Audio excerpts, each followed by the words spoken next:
tema kali ini relevan dan menarik terkait dengan gaduh-gaduh hari ini ya. Yaitu temanya tentang jangan marah. Bismillahirrahmanirrahim. An Abi Hurairah radhiyallahu anhu anna rajulan qala lin nabiyyi sallallahu alaihi wasallam awsini qala la taghdab. Rawahul Bukhari wa Tirmizi wa Malik bi alfazin mutaqaribah. Wa raja al hadis wa takhrijuhu aidan fi Jami'il Ulum wal Hikam li Ibn Rajab. Dari sahabat mulia Abu Hurairah, semoga Allah meridhoinya, bahwa ada seorang laki-laki mendatangi Nabi sallallahu alaihi wasallam lalu berkata, "Wahai Rasul, berikan saya nasihat. Berikan saya wasiat." Jadi wasiat itu sama dengan nasihat. Rasul menjawab, "Jangan marah." Udah, itu aja. Jangan marah. Dan Bapak sekalian sudah paham artinya ya? Ya sudah, selesai hadisnya kan? Habis materi kita hari ini. Jangan marah. Tentu kalau saya sudahi, langsung saya tutup. Setelah ini pasti ada yang marah. Saya datang sudah jauh-jauh hari ini ikut pengajian hanya untuk dengar jangan marah. Selesai. Hadis ini hadis sahih, diambil dari Imam Al-Bukhari pada kitab Bab Adab halaman 76. Tentu cetakannya berbeda dengan yang ada di tangan Bapak Ibu. Hadis riwayat Imam Tirmizi pada bab berbuat baik halaman 73, dan Imam Malik pada kitab Al-Muwatta bab husnul khuluq pada halaman 11. Lalu hadis ini ditakhrij oleh Ibnu Rajab Hambali dalam kitab Jami'ul Ulum wal Hikam halaman 181. Tentu beda cetakan, beda halamannya.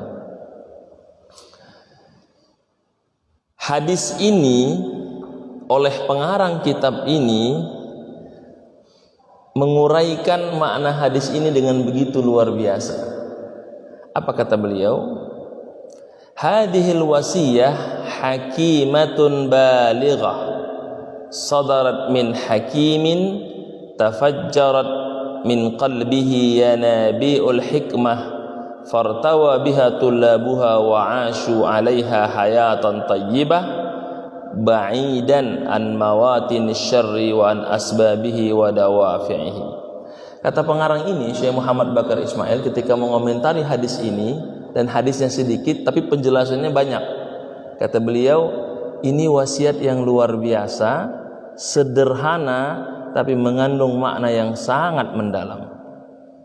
Bahkan hadis ini menjadi salah satu penuntun bagi siapapun yang ingin mencari kehidupan yang damai, tenang, jauh dari gaduh dan keburukan, dan jauh dari ketidaksenangan. Dan perlu dikonfirmasi bahwa sahabat-sahabat Nabi sallallahu alaihi wasallam radhiyallahu anhu adalah orang-orang yang sangat-sangat menjaga serta mengamalkan apa yang disampaikan oleh Rasulullah sallallahu alaihi wasallam, termasuk hadis ini. Dan kalimatnya sederhana, jangan marah, dan tipikal masyarakat Arab secara umum itu pemarah. Kita tahu Umar bin Khattab radhiyallahu anhu kalau sudah marah dikit-dikit saya penggal kepalanya, saya bunuh ini orang kan. Itulah kenapa di Arab itu kalau sudah marah tinggi suaranya, maka keluarlah nanti hadis Nabi, jangan mengangkat suara melebihi suara Nabi. Kemudian nanti ada hadis lain lagi, kasar perawakannya, omongannya, maka keluarlah hadis jangan berkata kasar kepada orang lain. Sehingga hadis ini oleh pengarang ini menunjukkan bahwa orang yang datang kepada Nabi ini adalah orang yang memang sudah mengenal Nabi. Orang yang sudah tahu siapa Nabi, dia ingin mendapatkan jawaban yang memuaskan dirinya atas apa yang ada pada dirinya. Dan kemukjizatan Nabi, Nabi tahu kebutuhan orang itu.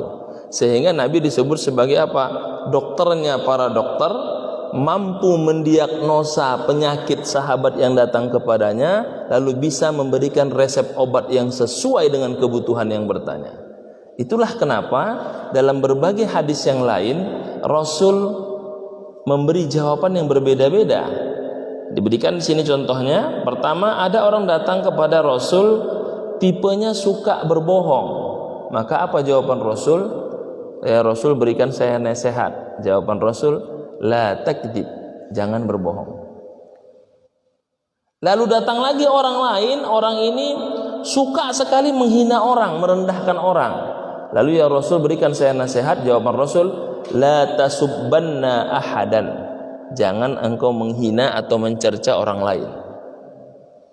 Lalu datang lagi, dan ini materinya sama dengan penjelasan kita pada pertama kali saya mengaji di sini. Ya Rasulullah, berikan saya nasihat. Kata Rasul, cukup engkau beriman kepada Allah lalu istiqomah. Kajian kita pertama itu. Nah, ini menunjukkan bahwa sahabat Nabi itu datang dengan berbagai macam masalah, dengan berbagai macam persoalan. Nabi mampu mendiagnosa masalahnya lalu memberikan resepnya, termasuk laki-laki yang tidak disebutkan namanya.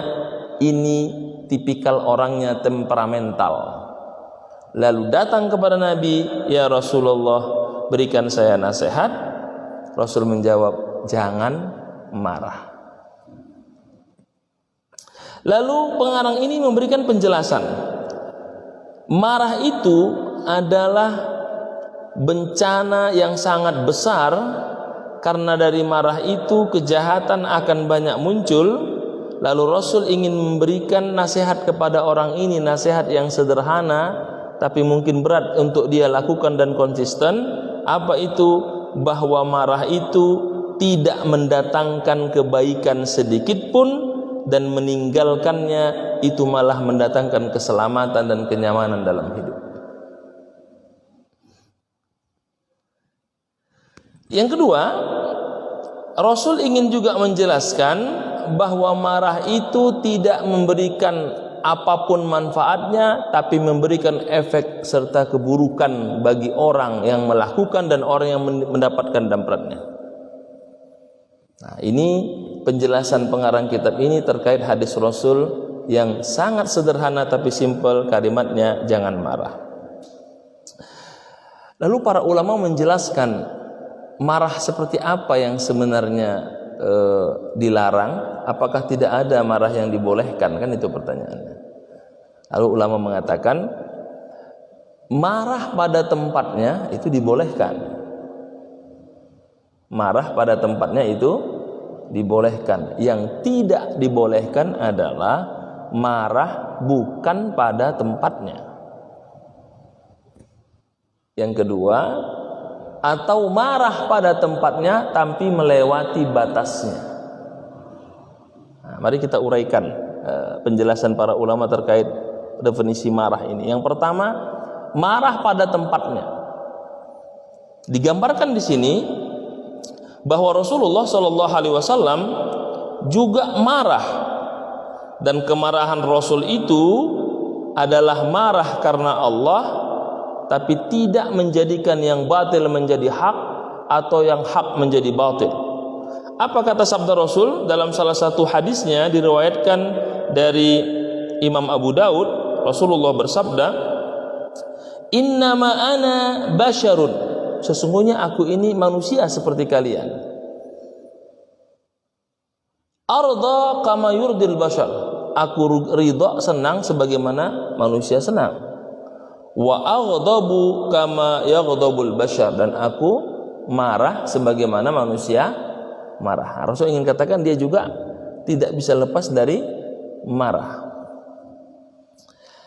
Lalu yang kedua, dari Sayyidah Aisyah, dalam satu kesempatan Sayyidah Aisyah pernah marah sama Rasul. Dikatakan dalam teksnya di sini, wa ghadibat Aisyah radhiyallahu anha marratan faqala laha Rasulullah, "Ma laki ja'aki syaitanuki?" pernah Aisyah marah sama Rasul, lalu Rasul datang, dia katakan, ada apa wahai istriku, kayaknya setan sedang bersamamu. Nah, karena Aisyah lagi marah, apa jawabannya?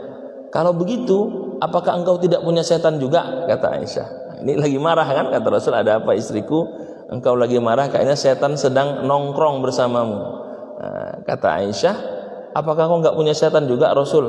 Kan manusia biasa seperti kami, kan begitu. Kata Rasul, bala, memang setan ada bersamaku juga, walakinni, tetapi aku meminta kepada Allah sehingga Allah menolongku selamat dari godaan syaitan, dan bahkan syaitan itu masuk Islam dan tidak mengajakku kecuali kepada kebaikan. Artinya apa? Nah, hanya satu setan yang ditaklukkan oleh makhluk Allah, yaitu Nabi Muhammad SAW. Jadi setan itu yang Rasul taklukkan, dan ini hadisnya, Rasul minta kepada Allah agar Allah menolong dari gangguan setan. Lalu yang ketiga, Abdullah bin Amr bin As, anak dari Amr bin As, meriwayatkan, ya Rasulullah, bolehkah aku mencatat, aku ingin bersama, jadi bersama Rasul ada anak-anak kecil ya, ada Abdullah bin Umar, Abdullah bin Amru, ada Anas bin Malik. Nah, Abdullah bin Umar datangnya, Rasulullah, bolehkah aku bersamamu dan aku akan mencatat kapan engkau marah, kapan engkau tidak marah. Kata Rasul, silahkan. Lalu dia ikut bersama Rasul setelah 1 minggu. Lalu dia katakan, ya Rasulullah, setelah aku seminggu bersamamu, aku tidak dapatkan engkau pernah marah, sehingga aku tidak mencatat kecuali semua kebaikan tentang dirimu. Lalu Rasul memegang lidahnya, marah itu sumbernya di lidah ini, kata Rasul. Hadis ini diambil dari Imam Muslim dan Abu Daud tentang referensi daripada hadis ini. Lalu pertanyaannya, marah seperti apa yang dibolehkan dan Rasul mencontohkannya? Nah, diterangkan oleh kitab ini, marahnya Rasul itu ketika ketentuan agama dilanggar, ketika standar agama direndahkan, ketika agama Allah itu dikucilkan. Nah, maka kasus yang sekarang sedang berlangsung dengan kata-kata komentar yang menyamakan dengan hewan dan sebagainya, itu kita perlu marah. Tapi jangan sampai kemarahan kita membuat kita melewati batas normalnya. Nah, ini yang terjadi. Marah boleh, kita kritik boleh, tapi langsung menuduh orang tersebut keturunan Yahudi, adalah pendeta, adalah kiriman Yahudi. Ini melewati batas ya, karena kita tahu silsilahnya dari orang soleh, dari orang terbaik, dan termasuk pendiri daripada ormas besar di negara ini. Nah, jadi kemarahan itu sudah melewati batasnya. Dan Rasulullah SAW digambarkan ketika dia marah itu sampai memerah wajahnya. Lalu ditanya oleh sahabat, ya Rasulullah, engkau marah? Iya. Tapi marahku tidak membuat aku keluar dari kebenaran. Tapi marahku tidak membuat aku merusak kebenaran. Tapi marahku tidak membuat aku berdosa karena kemarahanku. Nah, itu jawaban Rasulullah SAW. Bagaimana contoh marah kita jadi berdosa? Kita marah dengan kesalahan seseorang, lalu kita maki, kita sebutkan nama binatang, kita rendahkan dia, itu berarti kita marah melewati batasnya. Kita marah melewati standar yang dibolehkan. Kita marah melihat kemungkaran, tapi lalu kita keluarkan kata-kata yang kotor, kata-kata yang kasar, bahkan memfitnah dia, maka itu marah keluar dari batasnya. Apalagi marah yang tidak pada tempatnya. Marah tidak pada tempatnya, apa yang dikerjakan orang salah, semua salah, padahal itu benar, tidak pada tempatnya, sehingga apapun yang dilakukannya dihadapi dengan kemarahan. Ini oleh para ulama terkait dengan kemarahan yang itu tidak pada tempatnya. Dan itu diceritakan ketika Rasul ditanya tadi, saya katakan, "Ya Rasulullah, kenapa engkau tidak marah?" "Aku marah," kata Rasul, "tapi marahku itu tidak kelihatan oleh orang lain, tapi orang bisa melihat aku sedang marah." Bagaimana itu? Muka Rasul memerah, kemudian mukanya agak tegang. Sahabat tahu, oh dia lagi marah. Nah, kita kalau punya orang tua, kita punya orang tua ya, ada kan orang tua yang tipenya itu diamnya itu kita sudah merasa dia pasti marah. Atau dia tiba-tiba tidak melihat kita, dia sudah kita anggap sebagai marah. Nah, tapi untuk standar manusia biasa, mungkin orang tidak tahu dia sedang marah. Nah, apa kata Rasul? Ini aghdab. Rasul tidak pernah mengatakan aku tidak pernah marah. Aku juga marah. Walakinnal ghadab la yukhrijuni anil haq. Tetapi kemarahanku tidak membuat aku keluar dari batas-batas dan standar kebenaran. Nah, jadi kalau kita marah sama orang dia salah, kita marah, kita tidak terima, tapi bukan cercaan, bukan makian, apalagi memfitnah untuk memojokkan dirinya. Kenapa ini saya sampaikan dan relevan? Karena gaduh sekarang yang terjadi ini sudah melewati batasnya oleh sebagian yang menyebar di grup-grup medsos. Sampai digambar wajahnya dengan binatang, sampai dituduh dia adalah pendeta, sampai dituduh dia adalah keturunan Yahudi. Ini sudah melewati. Kenapa? Karena tidak ada kaitan dengan keluarganya. Dia hanya berkomentar, memberikan ilustrasi. Itu kita tidak terima, itu kita kritik, itu kita marah. Tapi kalau harus menghina keluarganya, merendahkannya, bahkan memasang fotonya dengan gambar binatang, maka tidak ada bedanya kita dengan dirinya. Nah, disinilah penting untuk marah pada tempatnya, tapi tidak melewati batasnya, dan marah bukan pada tempatnya. Kalau begitu, pengarang ini kembali menjelaskan kenapa orang bisa marah. Nah, dijelaskan di sini, orang bisa marah itu karena dia merasa lebih tinggi dari orang tersebut. Tidak mungkin orang yang merasa rendah itu marah sama orang tersebut. Misalnya saya bisa marah dengan bawahan saya karena merasa kalau saya marah tidak akan dibalas balik. Tapi sebaliknya, saya tidak mungkin marah dengan atasan saya karena dia lebih tinggi dari saya. Sehingga kata pengarang kitab ini, orang marah itu salah satu sebabnya adalah al-kibru wa ta'ali 'alan nas. Salah satu penyebab utama orang bisa marah karena dia merasa besar dan lebih tinggi dari orang lain. Sekarang kalau bapak ke rumah mertua salah, bisa marah nggak sama mertua?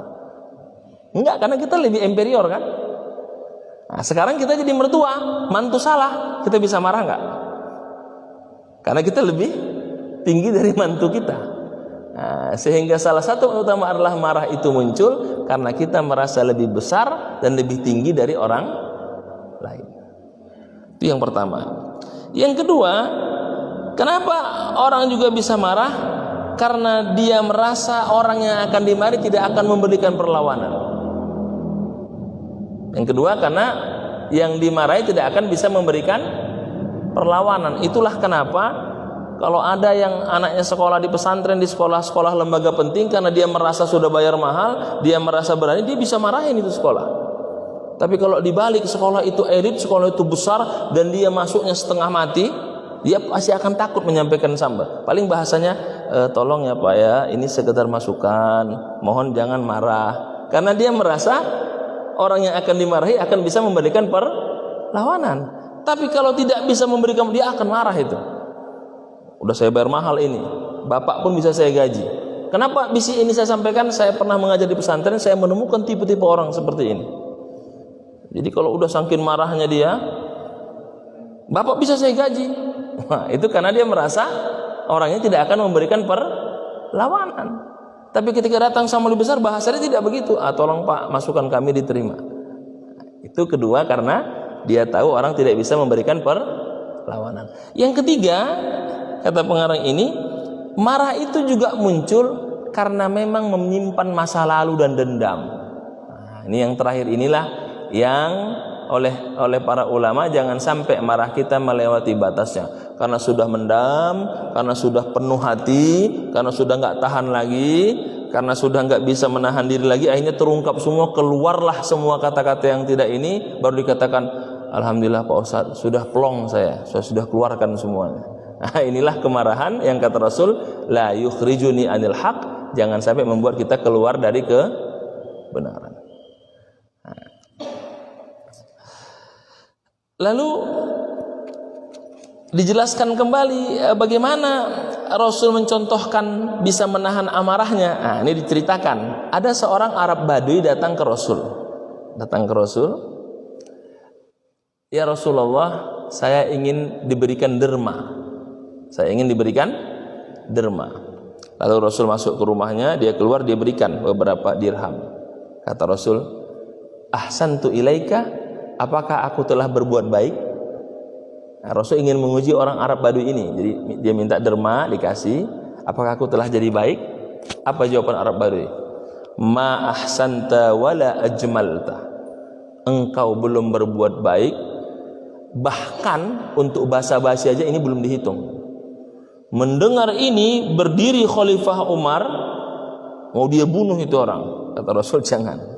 Rasul masuk lagi ke dalam, diambil lagi dirham, dikasih lagi. Apa aku sudah baik? Ya sudah bisa lah, basa-basi itu belum baik katanya. Yang lain tambah emosi, udah nggak tahan ini orang nggak sopan gitu. Masuk lagi yang ketiga, kasih Rasul dirham, gimana? Kata Rasul, iya, engkau sudah baik. Nah, terus pergilah orang Arab Badui ini. Besok datang lagi, ketemu, Rasul nggak beri apa-apa. Kata Rasul, apakah yang kau ucapkan kemarin masih berlaku sekarang? Apakah kau orang baik? Kata Arab Badui, iya, engkau orang baik, karena kemarin ketika aku mengatakan kata-kata yang tidak pantas, engkau tidak marah. Nah, lalu apa kata Rasul kepada sahabatnya? Kalau kemarin aku tidak menahan kalian untuk jangan sampai meluapkan amarah kepada orang ini karena tidak sopan kepadaku, maka bisa jadi orang ini hari ini sudah tidak hidup lagi. Dan bisa jadi setelah ini akan jadi catatan bahwa Nabi memerintahkan sahabatnya untuk membunuh sahabatnya sendiri. Artinya Rasul ingin katakan bahaya amarah itu luar biasa. Dan kita kadang-kadang bisa menahan diri saat itu, itulah manfaat yang luar biasa ketika kita bisa menahan diri, karena tidak sampai keluar amarah kita pada saat itu. Lalu Rasul kembali menggambarkan lagi dalam hadis yang lain, perumpamaan diriku dengan orang lain adalah seperti seseorang yang membawa untanya, lalu unta itu dia ikat sehingga unta itu tidak bisa kemana-mana, dengan seseorang yang melepaskan unta itu sehingga unta itu bisa kemana-mana, sehingga memakan tanaman, mengganggu kenyamanan orang yang tinggal di sekitar itu.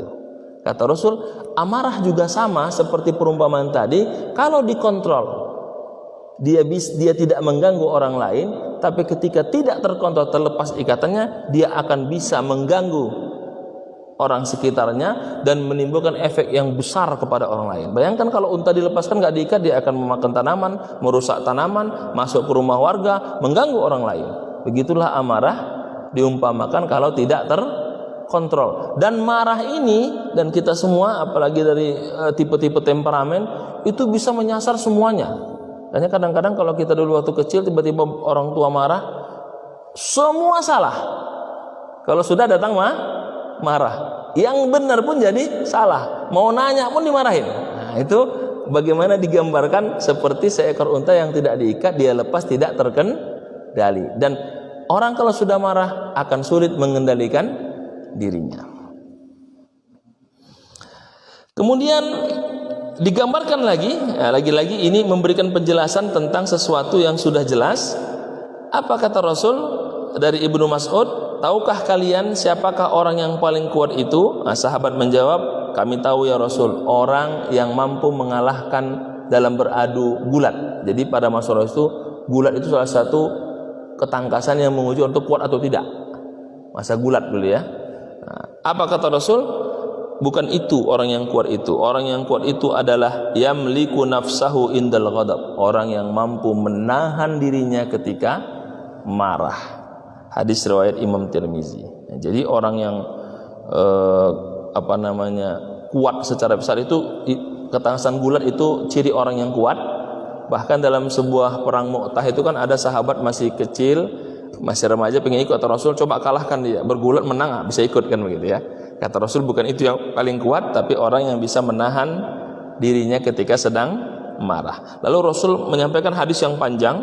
Kata Rasul, inna bani Adam khuliqu ala tabaqatin syatta, bahwa manusia itu diciptakan oleh Allah dengan berbagai ragam dan tingkatannya. Ada tipe orang yang lama marah tapi cepat memaafkan atau cepat minta maaf. Ada juga orang itu cepat marah, cepat minta maaf. Ada juga orang itu lama marah, lama memaafkan atau minta maaf. Maka itulah tingkatan manusia, bahwa sebaik-baik orang itu adalah yang lama marahnya tapi cepat memaafkan, dan seburuk-buruk orang itu adalah yang cepat marahnya dan lama memaafkan. Ini menunjukkan tipe manusia.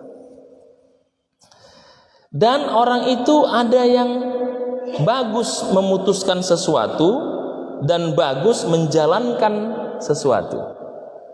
Nah, sebaik-baik orang, kata Rasul, yang cepat memutuskan dengan baik dan menjalankan dengan cepat dengan baik. Dan seburuk-buruk orang adalah yang lama memutuskan sesuatu dan lama menjalankan sesuatu. Nah, Rasul ingin katakan tipe pemarah ini adalah orang-orang yang cepat tapi bisa ditutupi dengan cepat meminta maaf dan cepat menenangkan diri. Lalu kata Rasul, ala wa innal ghadab jumrah fi qalbi ibni Adam, ketahuilah marah itu seperti sebuah batu api pada hati anak manusia. Bagaimana engkau bisa melihat matanya yang memerah dan urat-uratnya yang keluar dan menegang? Maka barang siapa yang merasakan tanda-tanda itu, maka segeralah dia duduk dan mengambil wudhu lalu menenangkan dirinya. Nah, jadi kata Rasul, orang yang marah itu ciri-cirinya matanya merah, uratnya tegang. Nah, dikatakan di situ intifahu audajih. Nah, jadi bagian ininya itu keluar, kan ada keluar uratnya ya. Nah, kalau sudah begitu, kata Rasul, kalau sedang berdiri segera duduk, kalau lagi marah segera diam, kalau bisa ambil wudhu, maka engkau akan menjadi tenang. Nah, ini contoh gambaran Rasul tentang orang yang sedang marah, berdiri segera duduk, kalau lagi bicara segera diam, tarik nafas kalau kita ya. Nah, bahkan kalau di Timur Tengah itu sholli ala Nabi, bacalah salawat kepada Muhammad sallallahu alaihi wasallam. Dan banyak sekali cara-cara untuk mencegah kita tidak marah itu. Salah satunya tentu mengucapkan zikir kepada Allah dengan mengucapkan la ilaha illallah. Lalu pengarang ini memberikan satu catatan penting. Dikatakan oleh pengarang ini, farrazul azim, orang yang agung atau orang yang sempurna itu adalah orang yang berusaha meluaskan hatinya, menjaga kesantunannya, dan selalu meminta maaf atas kesalahannya, lalu mencari cara untuk memperbaiki kesalahannya, dan memastikan dirinya sudah tidak terpengaruh atau terperosok ke dalam hal-hal yang membuat dia direndahkan atau marah sehingga membuat ia meluapkan emosinya melebihi batas dan standar yang dibolehkan. Lalu Rasul membacakan ayat Allah yang sering kita dengar, a'udzubillahi minasyaitonirrajim, pada surah Al-Imran 159, fabima rahmatin minallahi lintalahum walau kunta fazzan ghalizal qalbi lam faddu min haulik. Maka dengan rahmat Allah engkau berlaku lemah lembut. Kalau engkau keras hati, ucapannya kasar, maka tidak ada orang yang akan nyaman bersamamu. Nah, jadi masalah marah ini masalah kenyamanan hati. Nah, kalau kita sudah pemarah, temperamen, orang akan takut bersama kita dan tidak nyaman bersama kita. Para jemaah yang saya muliakan dan dirahmati Allah Subhanahu wa taala, lalu pengarang ini menutup dari apa yang dia sampaikan.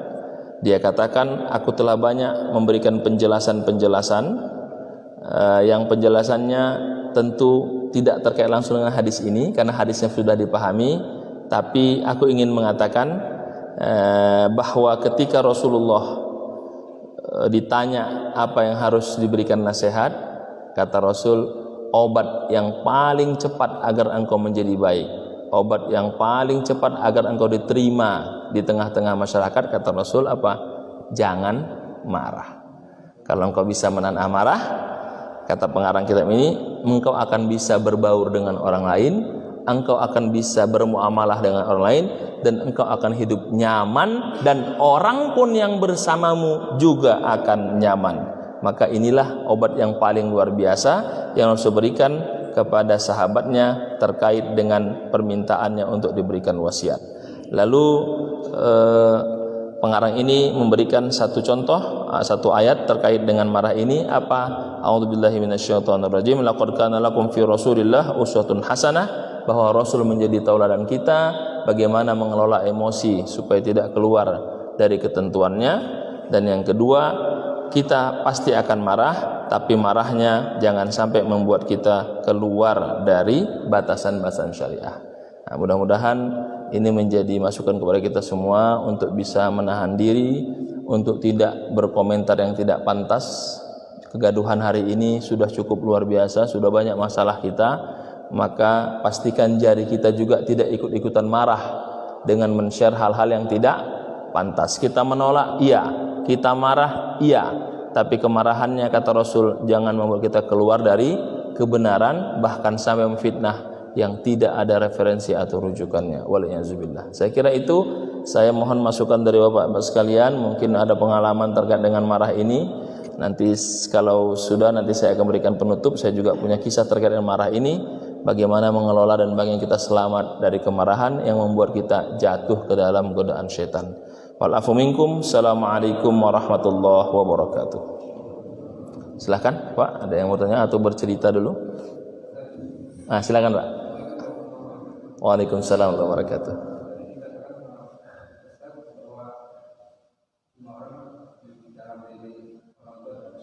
Bahasa ayat Rasulullah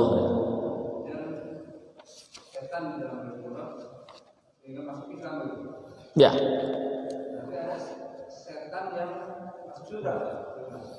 Apanya? Oh, bagus Pak, bagus pertanyaannya. Jadi hadis ini itu bercerita tentang bagaimana Siti Aisyah, bagaimana Abdullah bin Amr bin As, bagaimana Aisyah itu marah. Kata Rasul, wah, kamu sedang marah, jangan-jangan setan sedang bersamamu. Kata Aisyah, ya Rasulullah, bukankah engkau juga ada setan bersamamu? Karena engkau mau seperti kata Rasul, iya. Tetapi aku minta kepada Allah agar setan yang menggangguku itu dijaga oleh Allah dengan dia masuk Islam, sehingga dia mengajak kepada kebaikan. Berarti setan yang dimaksud dalam hadisnya adalah jin, karena jin itu juga bagian dari setan. Karena setannya masuk Islam dan bertobat karena bantuan Allah, maka dia menjadi apa? Jin yang masuk Islam. Nah, kan pembagian itu, jin itu terbagi dua. Jin yang baik itulah jin masuk Islam, jin yang tidak baik itu yang menjadi setan kan. Nah, karena setan ini tadi kata Rasul, Allah menolongnya lalu dia masuk Islam, maka dia menjadi jin yang baik sehingga mengajak Rasul kepada yang baik. Atau saya berikan begini Pak, jin itu kan ada dua, minal jinnati wan nas. Oke?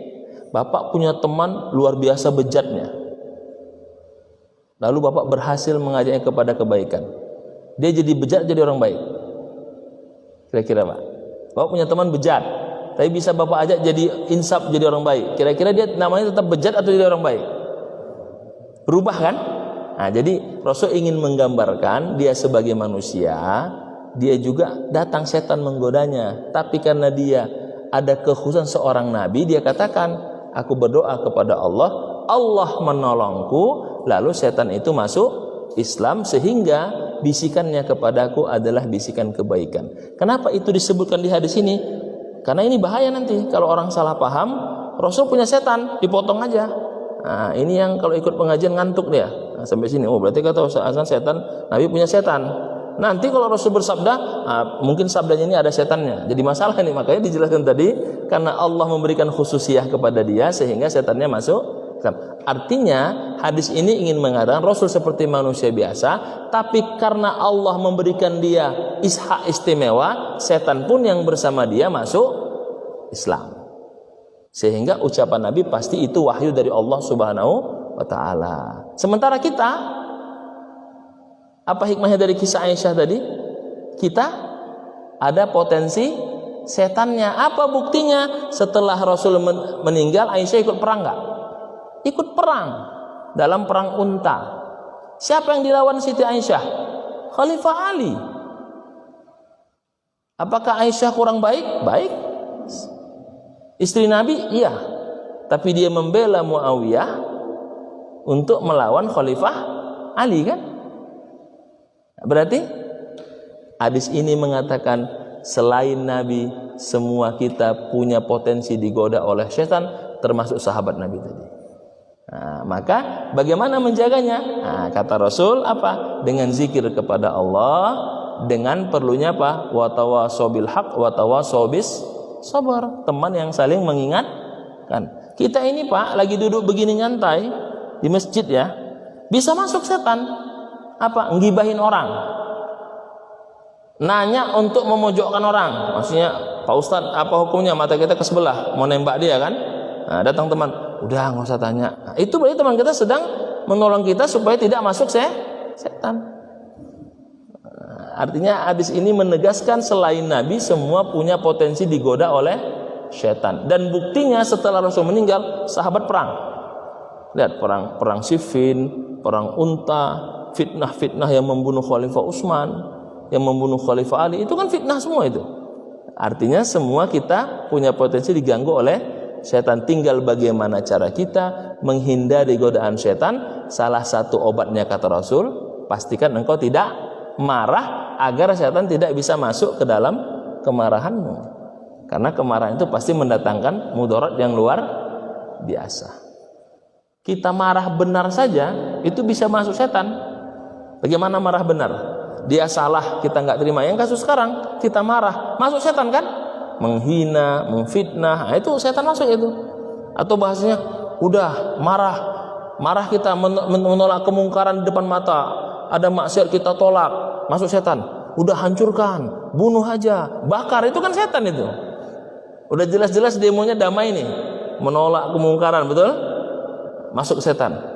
Percuma kalau dia mau ngomong gitu nggak akan berubah, bakar aja biar berubah. Itu setan masuk itu ke telinganya tanpa disadari. Maka jangan heran kalau lagi demo tiba-tiba rusuh, ada penyusup. Nah, kalau saya bilang bukan penyusup, ada setan di situ. Nah, sehingga terpengaruh untuk melakukan di luar batas. Begitu Pak maksudnya Pak. Jadi maksud setan tadi adalah kisah tentang godaan setan ada, tapi untuk Rasul khususiyahnya yang setan mengganggu Rasul pun masuk Islam, sehingga Rasul tidak mungkin berkata kecuali itu wahyu dari Allah Subhanahu wa taala. Begitu maksudnya Pak. Wallahu a'lam bishawab. Lagi Pak, silakan. Cukup Pak ya. Apakah Bapak tidak bertanya ini juga menahan amarah? Saya nggak tahu juga nih. Mudah-mudahan bagian dari menahan amarah kan begitu ya. Menahan lapar. Baik. Para jemaah yang saya muliakan nama Allah Subhanahu wa taala, saya ingin menutup materi hari ini tentang jangan marah ini dengan komentar dari pengarang kitab ini.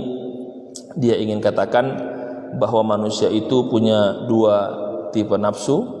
Pertama, nafsu ammarah bisu yang mengajak kepada kejahatan. Yang kedua, nafsul lawamah atau nadimah, hati yang merasa berdosa melakukan kejahatan, tapi masih bisa jatuh ke dalam kemaksiatan. Ada yang tanya nafsul mutmainnah, jiwa yang betul-betul mencari ridha Allah Subhanahu wa taala. Mari kita menjaga diri kita untuk tidak memendam marah, karena ternyata marah itu bisa membuat kita sakit. Yang kedua, untuk memastikan kata-kata kita tidak keluar dengan kemarahan, karena akan mengeluarkan kata-kata yang menyakiti orang lain. Ada ulama mengatakan marah itu seperti kita menanam paku pada satu tempat, kalau kita minta maaf akan dimaafkan. Seperti paku yang masuk ke dalam kayu, dipaku, orang akan merasa sakit. Kita minta maaf, dimaafkan, dicabut pakunya, tapi sisa paku itu masih ada. Maka sebelum kita marah, mari kita jaga, karena walaupun kita minta maaf, bekasnya pasti masih ada. Mudah-mudahan kita bisa menjaga amarah kita, paling tidak menjaga amarah dari istri kita, anak kita, dan saudara-saudara kita, karena bekas dari kemarahan itu seperti paku tadi yang dicabut dari kayu, pasti ada bekasnya. Semoga Allah lindungi kita semua, dan semoga kegaduhan hari ini juga segera berakhir. Kemarahan kita yang sudah melewati batas bukan pada tempatnya juga semoga Allah maafkan, dan semoga kita menjadi hamba-hamba Allah yang bisa menahan amarah sesuai dengan nasihat dan wasiat Rasulullah sallallahu alaihi wasallam. Demikian, wal afu minkum, subhanakallahumma bihamdika asyhadu an la ilaha illa anta astaghfiruka wa atubu ilaik. Walhamdulillahirabbil alamin. Assalamualaikum warahmatullahi wabarakatuh.